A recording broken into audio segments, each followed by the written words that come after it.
Hello, je vous fais une petite vidéo des adaptateurs de jantes que j'ai enfin reçus, fabriqués par une société en France. Donc c'est du fait Made in France. Euh, donc comme vous le voyez, il y a une différence entre les deux. Il y en a un qui possède un centreur et l'autre qui n'en possède pas.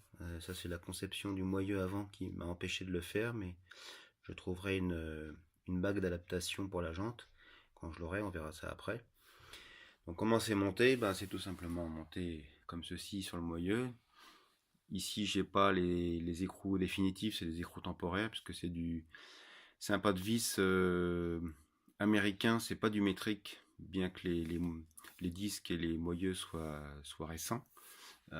C'est du 1,5 et 20 filets par pouce, donc j'ai commandé des écrous spéciaux, enfin pas spéciaux, mais des écrous américains pour monter dessus, puisqu'en France, ils ne les fournissent pas.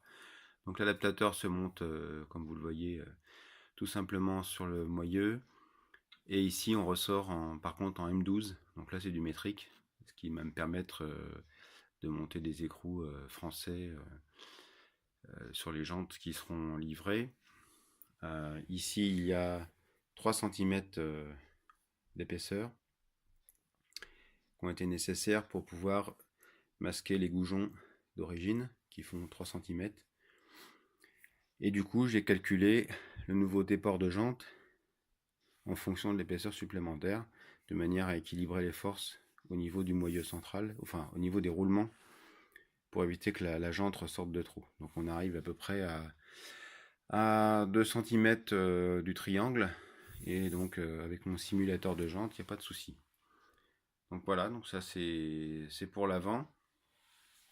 Pour l'arrière, c'est le même principe avec l'autre adaptateur. Là, pareil, donc là, des écrous temporaires.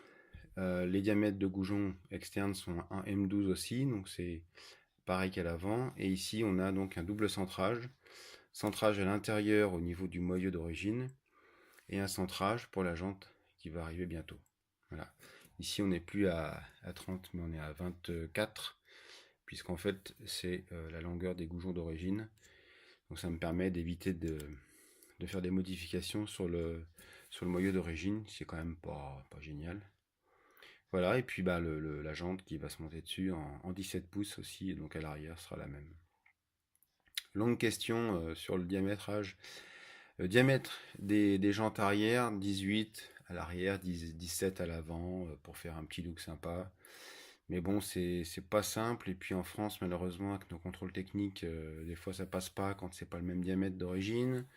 Donc on va éviter de faire des complications, on va faire au plus simple, et puis pourquoi pas on verra à l'avenir ce qu'on pourra faire dessus. Voilà, donc belle fabrication, donc c'est de l'aluminium forgé, donc très costaud, et qui est en plus léger, donc pas de pas d'incidence au niveau de la charge sur l'essieu, au niveau de la roue, au niveau des roulements, donc voilà, c'est fait pour. Et c'est de bonne facture. Pour info, c'est 230, non, 240 € la paire. Donc il y en a pour 480 les deux trains. Et c'est du sur-mesure, hein. C'est moi qui ai donné toutes les cotes de fabrication, donc c'est vraiment du sur-mesure.